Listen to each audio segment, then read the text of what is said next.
as all of us come in here. I'm coming off a very interesting trip where I've learned how to do blindness mobility training because I am visually impaired. That was great. Right before that, I had a falling out with someone who I'm very close to, and that was rough. So that kind of put a damper on the trip. And this morning I was discussing out here with a friend of mine because I was here for a board meeting. And he said, well, what are you going to talk about? And I said, well, I'll give my story, of course. And he said, but, I want to focus on how I don't do this perfectly. Because we think we come in here and everything's going to be perfect, and it's not. And he says, Alex, you are doing things perfectly. I said, yeah, perfectly wrong. But he says, you got to remember that third step prayer, that thy will be done, not mine. So it is God's will, and I let God's will kind of do this stuff. But I would still like to emphasize that this is not something that we always do perfectly. A little autobiographical stuff. I was born to a normal mother and an alcoholic father. My dad was a notorious drunk, and my mom, being the horrible Al-Anon that she is, thought that she could cure him. And one day after I was born, he came in and he tried to kill her. He tried to choke her to death. And my mom, being still a very strong woman as well, she said, you know what, fuck this, I'm done. So she left him, and she raised me as a single mom for the rest of her life. And it was just her and I. Now, when I was a kid, I was very fortunate to have a good education. A lot of people say, oh, wow, Alex, you're so smart. And I'm not really smarter than anyone else. I've just had the benefits of a good education. I was placed in a gifted and talented as a young kid because of a fluke. At the time, there was a Disney movie out called The Black Hole. And here was this kid in kindergarten talking about black holes and alternate universes and stuff. And they thought I was some genius. So let's stick him in gifted and talented. And at that point, I think that's where my alcoholism started, because I was under a lot of pressure. Alex, don't screw this up. Because if you screw it up, a lot of people are going to be disappointed. And I started running from these kind of things. When I was in 6th grade, I went to a prestigious competition. I won a lot of awards, mainly because I invented a product that had to be mass marketed and mass produced. I had a problem with my fly being down all the time. So I invented a little thing that tells you when your fly is down. And I came in 2nd place in the world for that. Wow. Now, but I hated every minute of it, because again, it was the pressure. It was like, Alex, don't screw this up. Alex, you got to do this. And when we came in 2nd place, everyone was disappointed. And I was like, I think this is great. I came in 2nd place. Yeah. And everyone's saying, well, that's just 1st place loser. So I already had this sort of negative mindset placed on me. Now, my mom at the time was going to UTEP, and she was studying a psychology degree. And we moved from the Lower Valley, where I had a really idyllic childhood. A lot of people that come in here did not have that. I had a great childhood. But we moved to the west side of town, and all of a sudden, I'm this little Mexican kid, a bunch of white people, and I'm going, well, I wasn't gifted and talented. They're just telling me, shut up, sit down. So I start hanging out with the rockers and the stoners and the burnouts, and that's when I start getting into alcohol and drugs. And that goes on through my high school career, and then I don't even graduate high school.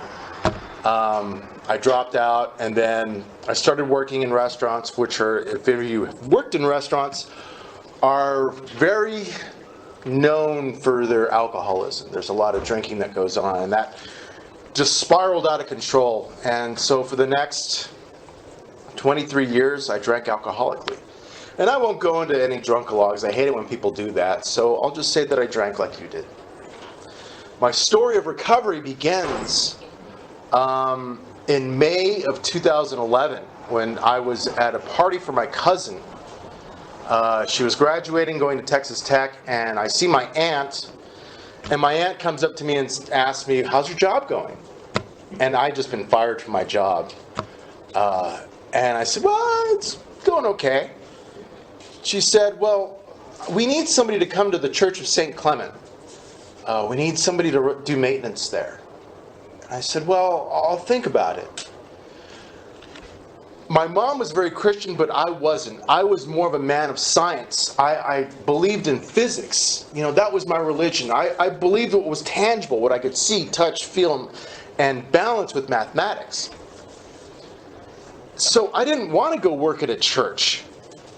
And I'm driving home, and I turned to my mom, and I said, Irene offered me a job at the church, but I don't know. My mom said, you need to take it because you need to help me with these bills. I said, but Mom, it's at a church. She said, you need to go. So I did everything possible to kind of foil this thing. And things were set in motion. I can realize that God had to pay me to go to church in order for me to discover Him. I walk into this church, I talk to the man who'd be my boss one day, and he takes me into this big, beautiful sanctuary filled with stained glass. And even though I was an atheist, I still appreciated art. And I just was amazed by all the wonderful art that was in there. And he pointed at the altar in the chancel, which, where's all the great stuff that happens at a church happens. And he says, you'll be cleaning up there. And I said, oh, no, I can't go up there. I'll catch fire if I go up there. And he said, well, why can't you? I said, because I don't believe in this stuff. I don't believe in God. And he said, well, don't tell anybody and just do it. So I get hired. I'm really not happy to be there. And my first day there, I think that's when I started talking to God. I go in there and I go, listen, God, I got to come up here to where you lived, and I thought God lived up there. And I said, I got to clean up here, so please don't strike me down, don't smite me. I'm just doing what I'm told. It was suggested by my boss that I go to this program called Alpha. And a lot of you Casa Vida guys may be able to go to that if you're still around and if they still have the program going. I highly recommend it. It's for beginning Christians, for people that just want to check it out. This guy, his name is Bruce Bradford, and he always reminded me of the Lorax. He had this big mustache and big bushy hair. He was giving a speech one night, and he talked about one of the pieces of stained glass in there, and it depicts Christ knocking at a door. The door is covered with ivy, and there's no handle on the outside. And he says, we have to let God come into our lives. God stands at the door knocking. We just have to open that door. So I kind of took that in, food for thought. And then the next day I'm in the church, and I'm just kind of standing there, and I would be in this church alone a lot. I'd have to go through all the pews with a dust mop and clean, and I would kind of feel something when I was in there. I didn't know what it was. So I'm looking at this piece of stained glass, and I went, okay, all right, fine. If you're in here, God, and I'm guessing you are because this is your house, hi, it's Alex. And after that, it was just an open-ended conversation. I would go in there, and sometimes it would be bitching. Sometimes there would be a lot of questions. Sometimes I would just talk. I told the rector, who's the guy that runs the church, he's the head reverend there, I said, I'm starting to talk to God in here, and I feel something while I'm in here. He said, Alex, I know how you feel, so just think of it as 130 years of song and prayer. And I like that. Because physics says that sound never goes away. It just becomes so soft we can't hear it. So every prayer that's been muttered in there is still in there. Just like how every sharer that's in this room is still in here. All the faith and hope and experience that we share. Everything that I'm saying, everything that you've said in here, stays in here. And still has some psychic energy to it. I like that. Now, as I'm kind of working there, it's a couple of months, and I'm kind of getting into it, and I remember one day I was in a bathroom on the second floor and I'm mopping the floor and I just said, everything's going so good. All I need is just some funny little thing to happen to screw things up. Again, there's the mindset of an alcoholic. Restless, irritable, and discontent. Uneasy, easily annoyed, and never satisfied. I celebrated my first Christmas there, which is really cool. I come home on January 18th to find my mom clutching a heating pad to her chest. She had always complained about chest pains and stuff. I never really paid it much credence. I just figured that it's just a part of her getting old, and she kind of didn't have the best diet in the world. She could kill a whole bag of potato chips in one sitting. And I just kind of walked up to her and I said, "Mom, are you all right?" She wouldn't answer me. And that kind of worried me a little bit. I said, "Mom, are you okay?" She said, "Yeah, I'll be all right. Just go to the grocery store and get some groceries." And I'm like, "All right. I'm going to stop at the liquor store. I'm going to get a little pint, and I'm going to knock that back, and then I'm going to go grocery shopping," because I couldn't do anything at this time sober. Everything was a chore. Just going to the grocery store, going to Sam's, going and just the post office was irritating, unless I was drunk. That was a great lubricator for me. So I come home and she's doing okay, and she goes to work on Thursday. She worked as a customer service rep at a catalog company. Friday I pick her up, and now the MO for me is that I would work during the morning, and then I would take her to work, and then I would come home and I'd get really drunk, and then I'd go pick her up. And thank God I never got a DUI, because I would pick her up usually pretty sauced. And I pick her up and I said, "You know what, let's just go home. I'm not feeling good." And she's like, "Yeah, I'm not either." So we go home and we sit and we have dinner of turkey enchiladas and chili beans. And I went to my room and I'm drinking and I'm smoking pot and doing all the stuff I normally do. And then I come back out and I tell her, "Well, good night, Mom. I love you. I'll see you in the morning." And at that time, our relationship was very well. Now, we had a bit of a rocky relationship. I wasn't always the best son. A lot of times our nights ended with, "Fuck you, leave me alone, I don't want to talk." I'm lucky that that's how that night ended, because I wake up the next morning at about 5, because I'm usually used to getting up at that time, about that time. Start drinking, I'm listening to Genesis on my iPod, and I go back to sleep, and I wake up about 9. I come to about 9. And I kind of look in on her, and it looks like she's sleeping, so I just close her door. And her friend calls and asks if she's awake. And I said, "No, I'm letting her sleep in. She's had a rough week." So I hang up the phone, and I'm like, "Well, she should be up by now. Let me go check on her." And I go and I check on her, and she hadn't moved. First red flag goes up. I walk up to her, and that's when I knew she had passed away. No words can describe the feeling that I felt. They say when your heart drops, that's how I felt. And I freaked out. And at that instant, my drinking changed. It was no longer fun. It was no longer something I did on the weekends. It ceased to be fun a long time before that, though. It became a way of coping. Because the first thing I did is I went and I chugged a high gravity, a tall boy. And I called 911. I'm freaking out. And I go to my neighbor, and she was taking a bath, and she comes in a towel. Normally that would be great, but not for this woman. And she looks at me and she says, "Alex, you lost her in the best way possible.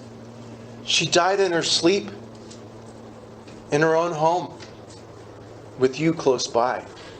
And all I could say is, "What about me? How could she do this to me? This can't be happening."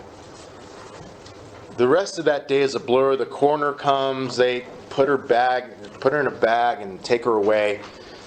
The cops won't let me stay there because they found some nitroglycerin that she had taken to try and appease the heart attack. What happened is that she died of heart failure.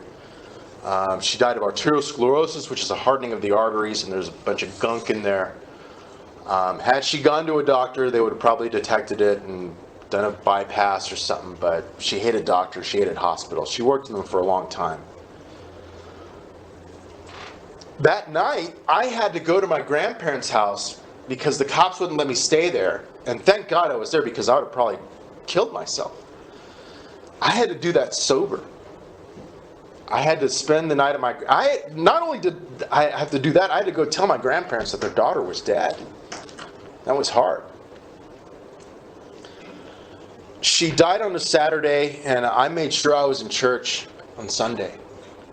Because I went into a chapel, small chapel off to the side by myself, and I sat there and I just went, "You motherfucker. How dare you do this to me? I'm supposed to be blessed. Here I am cleaning your house, doing your work, and this is how you repay me? You take the one thing I love, the one support that I had, and now I'm lost. I'm in the big bad world by myself, and I don't know how to do this." The viewing, I showed up drunk. Really drunk. And my family saw, and they saw that I had a problem. And that was the first of a pretty big downfall. I made sure for a funeral I was sober. I gave the eulogy sober. At that time, I had to move out of my apartment. I couldn't afford it. The apartment that my mom and I had was way too expensive. And a lot of things aligned for me. My buddy found an apartment for me that I could afford. I started moving into that apartment. I had to get rid of 20 years worth of crap that she had. My mom was a bit of a hoarder. So we had plates and stuff that we never used that I just had to get rid of. I found an estate sale lady that just happened to come into my life through a friend. I got rid of all this stuff. I go to my apartment, and I live 5 blocks away from St. Clement, so I could walk there.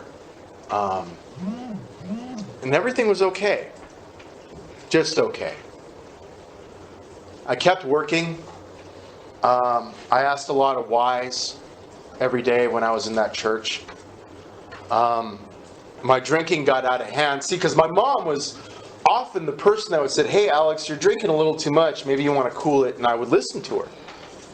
But now the chains were off, and I could drink as much as I wanted to.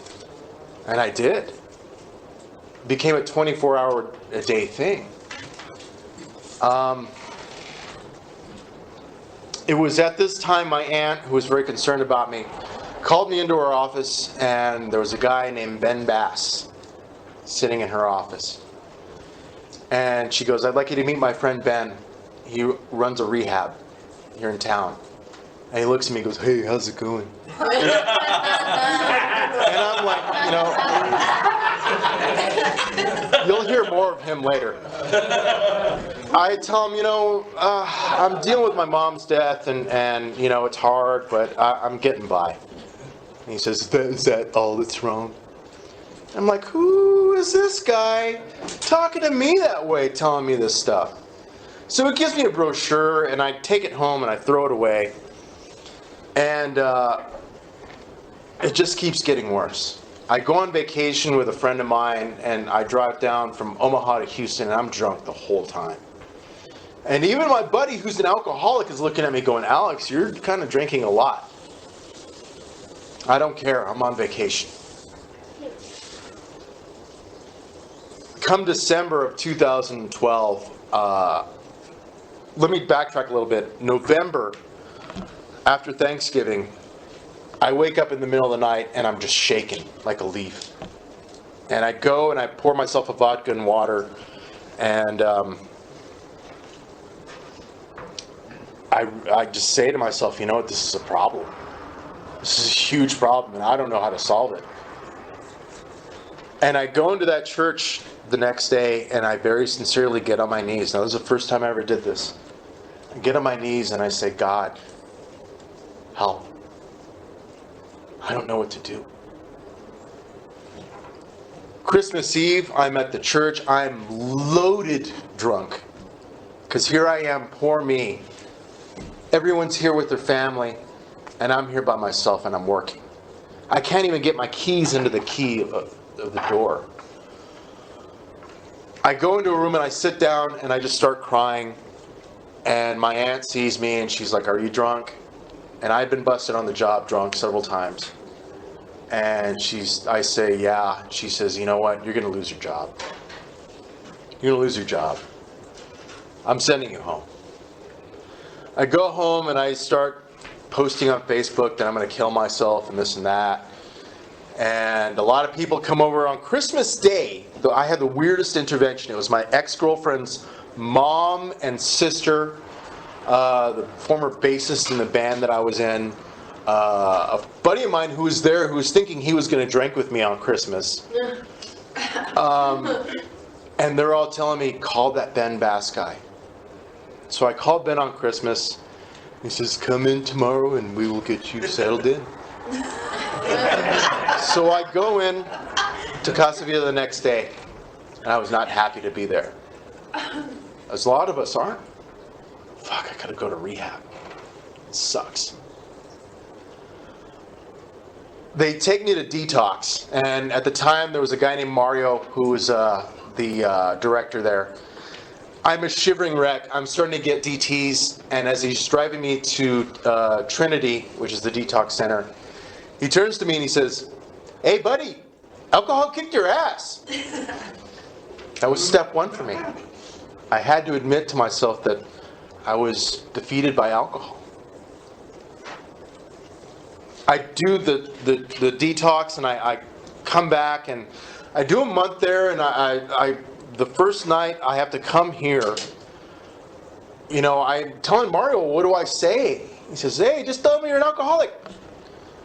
So I come here and I stand at this door and I'm like, I can't believe I got to go in here with these drunks with their dirty raincoats and their unkempt hair and beards and their coffee and their cigarettes.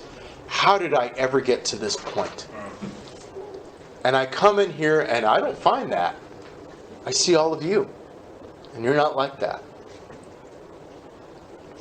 A guy named Rick comes up to me, and we talk for a little bit. He looks like Obi-Wan Kenobi with a cowboy hat. And he says, "Here's my damn phone number." And I'm like, "Is this guy gay? What does he want me to? Does he want me to come over and like clean his garage or what?" I do a month here, and I actually get a different sponsor. And I get home, I go back to work. It's the same apartment, nothing had changed except that I'd been to rehab. And one day I have a bad day at work, and I just said, "You know what? Fuck it. Who's gonna know? I was just at rehab. Everyone thinks I'm sober." I go home and I pick up right where I left off. I start drinking again, and this time I really get busted at work. And they say, "That's it, you're done." I call Mario and I say, "What do I do?" He said, "Come back to the rehab." So I go back there, and one day, like 2 weeks later, he comes up and he says, "Hey, I need someone to answer phones. Can you come down and answer the phones for a while?" Okay, I can do that. So all of a sudden, he starts putting me in this front office. And I start working there, which is great. You know, I managed to land on my feet again. God is doing this for me, what I can't do for myself. I start doing a lot of stuff. I start running groups. I start driving the van back when I could drive. And a lot of this pressure started building up. I was having issues with someone there specifically. And one day I just say, "You know what? Fuck it." Again, those are the most dangerous words we could say. Fuck it. And I just left. I went and got a hotel room on Montana. I started drinking. It was great. When I went to the liquor store, I had about 5 months sober. And it was on a Friday, so this guy, they had the little samples there. And I hadn't had a drink in 5 months, and boy, I was thirsty. And this guy said, "Sir, would you like to try this cranberry vodka?" And I said, "Damn right, I want to try it." And I threw my chip on this barrel that he has. "You can have that." And that first drink went down great, but the rest of it was horrible. There's a whole bunch of fallout that happens between me and Casa Vida and some other people. My sponsor gets all pissed off. Who was Rick at that time? Oh, no, it wasn't Rick at that time. So, the next day, I wake up and I'm starting to drink again, and all I hear is on the door. And all I hear is, "Alex, it's Ben, open the door." And I'm like, oh shit, my boss is here, and he knows I'm drunk, and he's mad. Oh, and I open the door and I backpedal to the bed and I just sit down. And he stands in the doorway like John Wayne. He's like, "It's time to go home." And I'm like, "I'm not going back to that place. Just leave me alone. I don't know why you came. Just leave me alone, Ben." He's like, "Okay, then I'm calling the police and sending you to the psych center." Now, they told me that when you go to the psych center, you get a catheter. And I'm like, "But Ben, I don't want a catheter." And he's like, "It's either home or the psych center." So I went back to Casa Vida. And I went back very embarrassed. Because here I was working there. The person I was at odds with was still there. And I felt like they had won. For the next month and a half, I was just going crazy. I didn't know how to do this. I was coming here, I was listening to the program, but I couldn't do it. At that time, that's when Rick came in and said, "I'm going to be your damn sponsor." He just told me he was going to be my sponsor. So I started working with him, and I went out. I just said, "You know what, Ben, I can't take this. I'm leaving." He says, "Okay."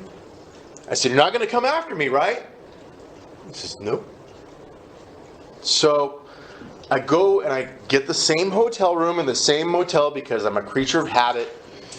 And I start drinking a lot again. And I hadn't had a drink in some time, so it was horrible. I began to feel paralyzed. It's just awful, awful. And on October 3rd of 2013, that morning I was choking down my last beer, and I said, "Enough. I can't do this anymore." And I called Mario and I begged him to come back. And he said, "Hey buddy, if you gotta drink a little bit to get home, hey, whatever you gotta do." I said, "No, I think I'm done with that." And I come back, and at that time, I start puking blood. A lot. This isn't just coughing up blood. I'm hemorrhaging pretty bad inside. I can't move. I'm just paralyzed. And I finally tell him, "You know what, can you take me to the hospital?" So they take me to the hospital, and the nurse takes my blood sugar, and she goes, "Oh shit. Sir, your blood sugar's 700. And I'm like, what's normal? She's like, 80 to 120. "I don't know how you're talking to me right now. You should be in a coma." And all I could say was, "I'm sorry." They get me fixed up, and they let me go, and I come back, and I'm still kind of driving, and slowly they're letting me come back. Now, Mario gave me so many chances. I'm so indebted to him, and Ben too. And in March of 2014, I wake up one morning, and I can't see out of my left eye. Now, when I was in the hospital, it was established that I'm diabetic. How am I diabetic? I'm not fat. I don't eat sweets. Sir, all the alcohol you drank destroyed your pancreas. You can't metabolize sugar anymore because alcohol is pure sugar. So I had to take a pill called metformin twice a day. I had to shoot up insulin at night. And one day I just wake up and I can't see out of my left eye. And I thought, well, I slept on my eye wrong. And this went on for about a week, and it wasn't getting any better. So I talked to a surgeon that was at church. She said, any changes in your vision, you need to go see your doctor right away. I go to the doctor, and he says, you need to go to an ophthalmologist. The ophthalmologist looked at my eye, and he said, oh, shit. I have a little pattern with doctors. Whenever I go to see them, they always say, oh, shit. He says, sir, you have a detached retina in your eye. I'm like, well, nobody hit me in the head. How did that happen? He said, it's because of your diabetes. The blood vessels in the back of your eye grew and died and grew and died, and it's like a big ball of tree roots, and it just detached your retina. Well, you can fix it, right? I don't know.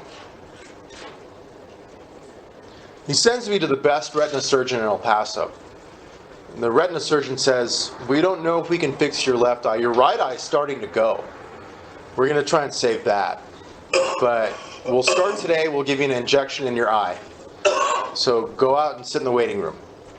And I go out and I sit in the waiting room and I go, they're about to stick a needle in my eye, cross my heart and hope to die. And I go, okay, God, you want to test my faith. Okay. All right. I trust you. I start going through rounds of eye surgeries. They couldn't save my left eye. They saved my right one, but it's still not that hot. I couldn't drive anymore. There's a lot of stuff I can't do. It may get worse. It may not. Hopefully it doesn't. And I kind of start coming back, and I'm working visually disabled, and that's an obstacle I have to work through. As soon as they worked on my left eye, my right eye starts going. So they said, we have to do a surgery on your right eye. And I said, no, I'll be completely blind. And I have to DJ birthday night at the Arid on Saturday. I can't do this. So we have to do this. It's an emergency. And I still managed to come here. I don't know if Sharon remembers. I came here and I did DJ with the help of my sponsor, Rick, which is very comical. What the hell do I punch here? How do I do this? But we still got it done. I still found a way.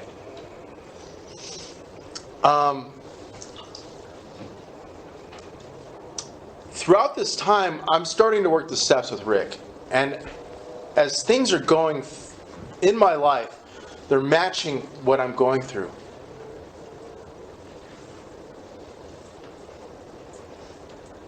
In December of 2014, I get into an altercation with someone there at Casa Vida. They go and they tell Ben and Mario, they made up some shit too. And Ben and Mario call me into the office and they say, that's it, you're fired, get out. And I was like, oh shit.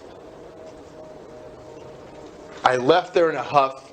I walked over to a convenience store and I bought a bunch of beer, and I was going to go to Memorial Park, and I was prescribed Trazodone, which is a sleep aid, and I had a lot of it, so I was going to drink and take the Trazodone and just say, you know what, I'm checking out. I'm done. I can't do this anymore. And as I'm sitting in Memorial Park with an open beer in my hand, I couldn't drink. This damn program, because I worked the steps and I did all this stuff and all this shit's going through my head, and I couldn't drink it. I tried. My phone's going off my pocket. It's Rick, it's Ben. We come and we sit here on the porch and we talk a little bit, and Ben says, okay, you don't have to leave so soon. We'll transition you out. I still didn't want to leave. I didn't know what I was going to do. So I went back home and I took all the Trazodone, which is about 9 grams, 90 pills. Enrique finds me about half an hour after I take him. He sees the pill bottles. This is what he was telling me, because I don't remember anything after that. I wake up in the hospital. This time I did have a catheter. I was intubated, which meant there was a tube in my throat, there was a tube in my nose, and I'm going, shit, it didn't work. It didn't work. And I'm sitting in the hospital the whole time, and I eventually have to go to the psych center. And I'm just sitting there thinking, what am I going to do here? What's going to happen? The incident that took place at Casa Vida, I was later vindicated. The person came and told them the truth. So they let me go back to Casa Vida. Now, I was with you guys. I was on the second floor. I had to redo the program all over again. Hector probably remembers me being there. And I just remember the whole time when I was in the psych center, I had my big book. And I had this speaker meeting with this guy named Joe Hawk. And I went through the whole book, line by line with this guy. And I think that's what really helped build a very solid foundation for my program. Because then I knew that I had to trust God completely. I had done the steps, but I hadn't really been working them. I had just been kind of following what people were telling me to do. I wasn't living them. And the first thing I got to realize is that God is going to restore me to sanity. I didn't have any money. I was living just on the good graces of people. It was really hard. I managed to get my job back. Before this altercation happened, I was trained to become a recovery coach. And that they told me that was gone. That my record was blemished. That I would never be able to come back.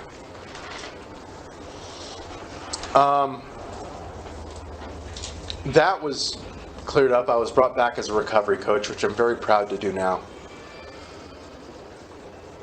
In August, the person that had done this came to me and just said, "You know what, I'm really sorry." And I was going to be like, "You know what, just don't even fucking talk to me. I don't want to deal with you." But all I could say is, "I forgive you." And sometimes saying "I forgive you" is better than "I love you." At that time, somebody out of my past, a woman who I love very much, came to me and said, "Listen, I have a problem with alcohol, and I need you to help me." I said, "Okay, I'll help you however I can." She said, "Well, can you start taking me through the steps?" Okay, faux pas number one. Males cannot sponsor women, but I figured I love her this much. I mean, like, romantically loved her, even though she was married and had kids and stuff. So there's another thing. Don't sponsor women you're in love with. So I start kind of working the steps with her, and all of a sudden, her husband just leaves, takes the kids, leaves her in the house by herself. She stops answering the phone. She stops answering texts. She locks herself in the house. She's relapsing. And I don't know what to do. I'm going over to her house. Humberto went with me once, trying to get her to come out and talk to me, and she won't. I'm leaving food. I'm leaving Gatorade for her because I know she's relapsing. And I'm really worried because she's got narcotics too.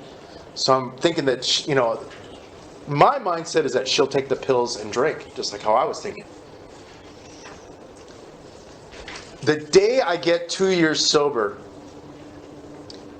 she's in the middle of this, and I speak at Gratitude West, and I'm sitting there going, it's funny that the day I pick up 2 years sober, I'm on Ben's side now. I'm on the other side. I have somebody that's relapsing on me, just like how I was doing to somebody else.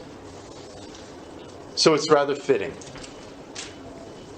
I did another faux pas, which is I reached out to somebody, her family, and her mom and her sister on Facebook, which I shouldn't have done. I broke her anonymity. And they already knew that she was an alcoholic, so there was nothing new. But she gets really upset and says, "Don't talk to me anymore. I'm done. Leave me alone."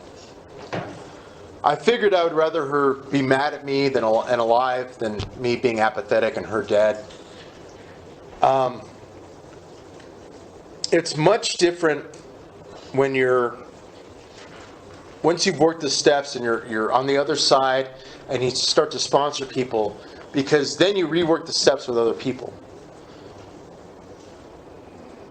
As I was doing this with her, I realized how similar that we were, and that's probably why I loved her so much.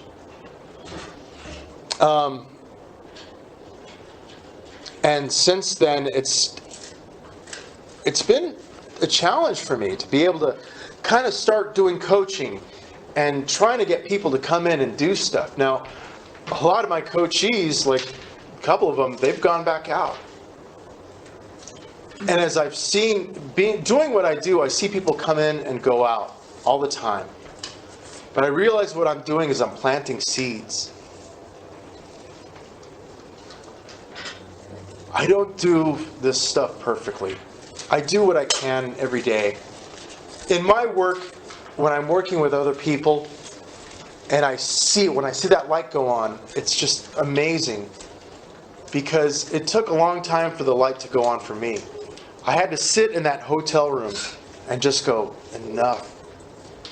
Choking down that beer. It was awful. I was thinking, how did it get from being fun and being a party on the weekend to this?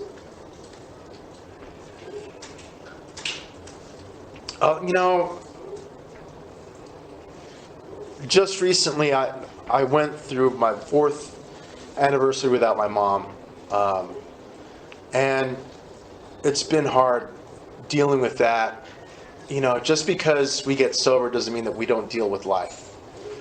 The most important thing is that through those steps, I've learned how to cope with life. When I have a problem with someone, I 4-step them. I look at the relationship and I look at the different aspects, and then I look at my part. How did I screw things up?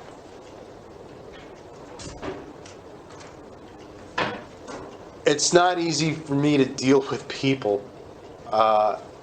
I often screw up a lot with people. But I think the most important relationship that I have is one with God. I still go to St. Clement's. Luckily, they still let me come back, and I still have 10 minutes. I still go and play there. I'm a guitarist in the band there. And I just love doing it. That's the one way I relax. That's the one thing that I do that's really so much fun.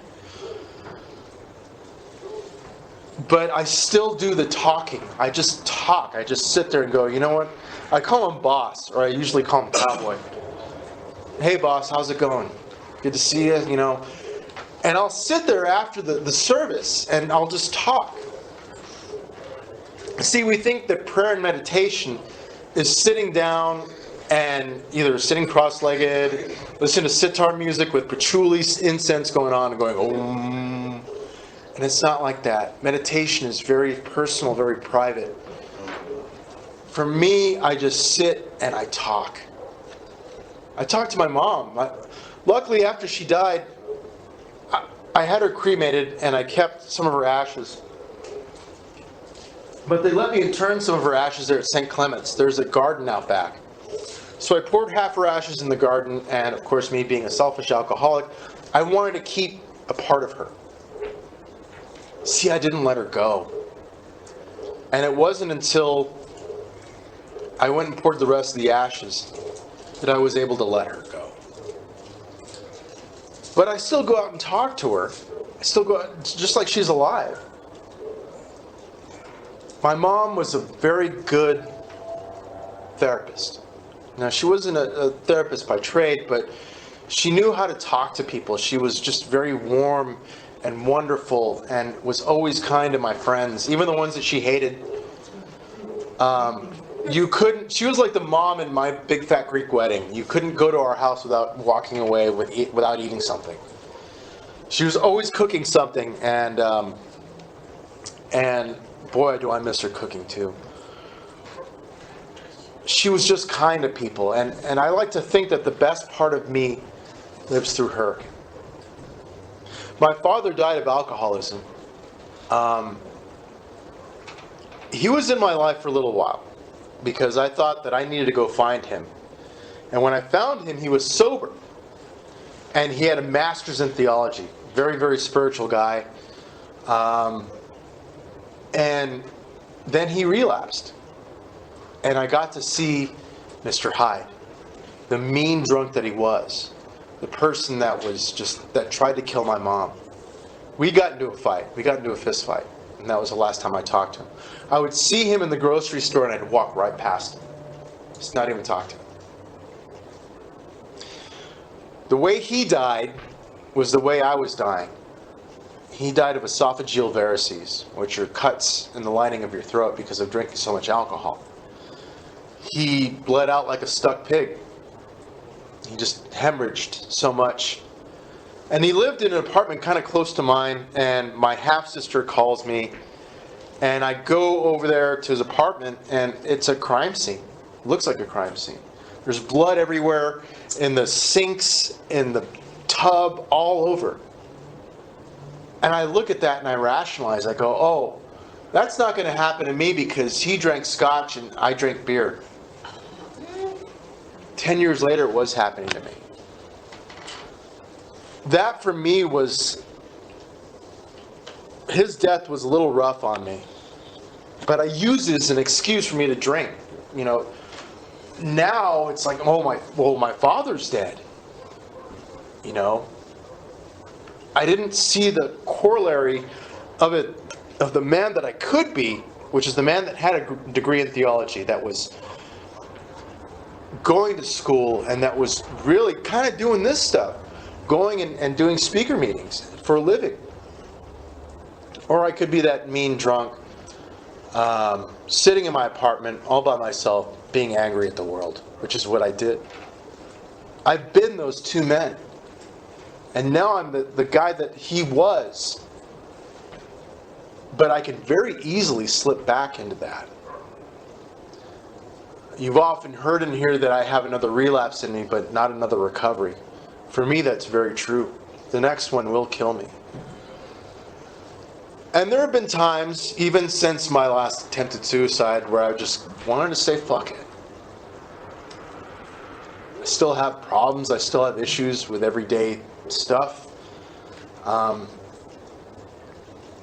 But I learned to just kind of close my eyes and walk with faith. And this little mini training that I just came back from Odessa was for visually disabled people.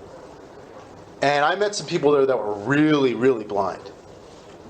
And it kind of put it in perspective for me that I'm not that blind. But what they did is they put a sleep mask on me from 8 to 5 every day. And I had to use this cane right here to kind of walk around.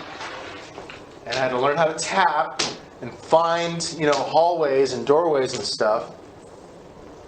And one of the instructors said, Alex, wow, you're really walking fast and you're walking very confidently.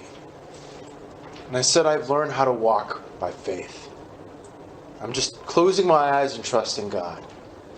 And that's, I think, what we have to do.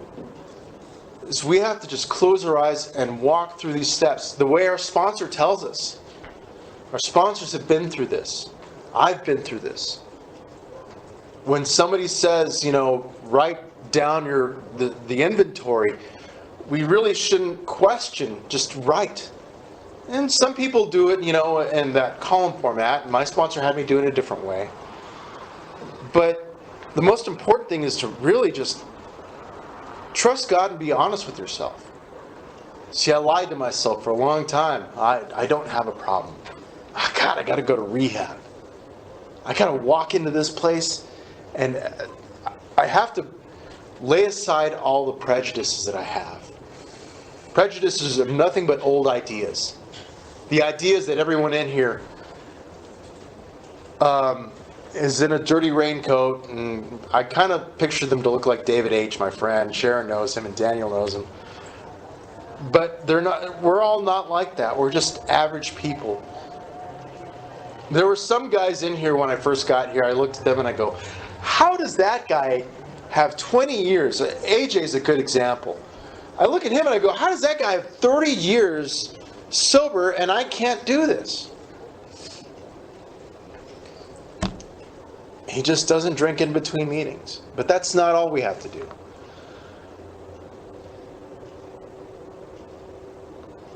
I have to also learn to kind of live on good terms with people. I don't always do that, but when I do have falling outs with people, like with my friend who I was sponsoring, I realized that God put her in my life for a little while so that way I could help her, but now I have to let her go.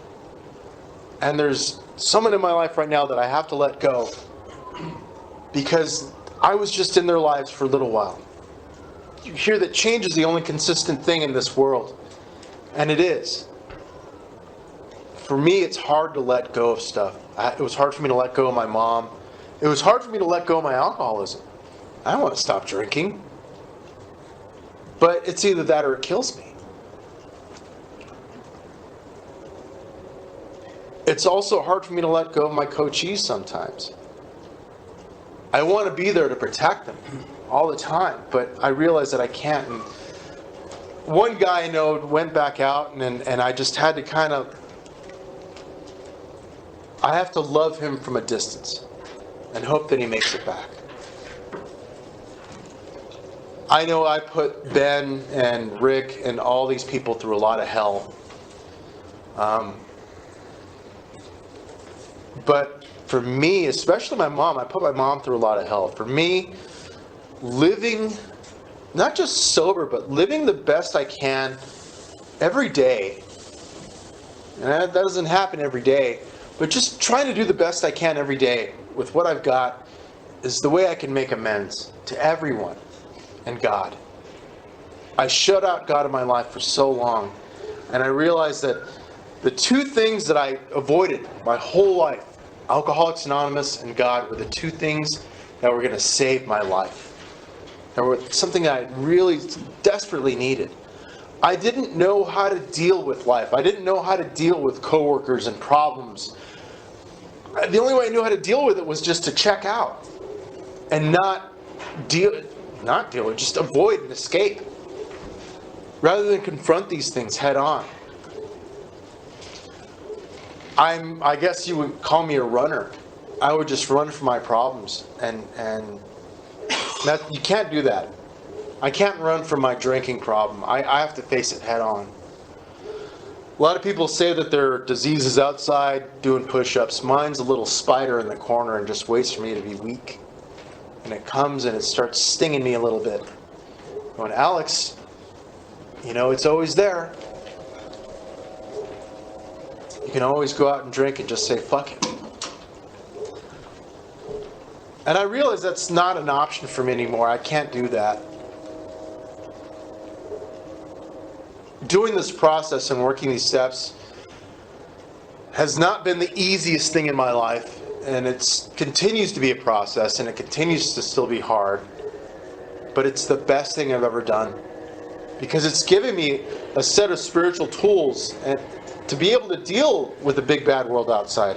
Now, while I was in Odessa, the hotel I stayed at had free happy hour from 5 to 7 p.m. I could go drink all the alcohol I wanted for 2 hours. And when I told Rick that, he said, "They don't stock enough alcohol for you." They don't, because once I start, I don't stop. While I was there, I went and I poked my head into that bar. Ooh, got to test, see how hot that stove is. And I just walked in there and I said, you know what, this is just another bar. What business do I have in here? Nothing really. All the people I was with, they would go and have a glass of wine or a beer. And I realized that I can't do that. Spending enough time in here just hammers into my head that there's certain things I can and cannot do, and I can't drink. When I first heard, when Ben told me, yes, Alex, you have an allergy of the body, I'm like, how am I allergic to this? Because once I start, I can't stop. I get this craving thing going on. God, I can't tell you how grateful I am to be able to do this for you tonight. I'm grateful for all of you being here. I'm grateful for God coming into my life. I'm grateful for me being able to walk into this place, because God is truly in this place too. I'm always happy to do these speaker things, and I'm always happy to be able to share what information I have with you guys at Casa Vida when I do my groups. And next group, I'm going to show you what it's like to be blind and share what I have and what I know, because I can't. All I share is what I know, and what I know is that I can't drink today, which is cool, because I'm done with that. I'm done with that, and then I've started a new path in my life, and I'm very encouraged to see and well, maybe not see is the right word. I'm encouraged. I'm very excited to be able to experience everything new, because it's like I'm doing everything as a kid again. And that is my spiel, and I'm sticking to it because we are out of time. Thank you for letting me share.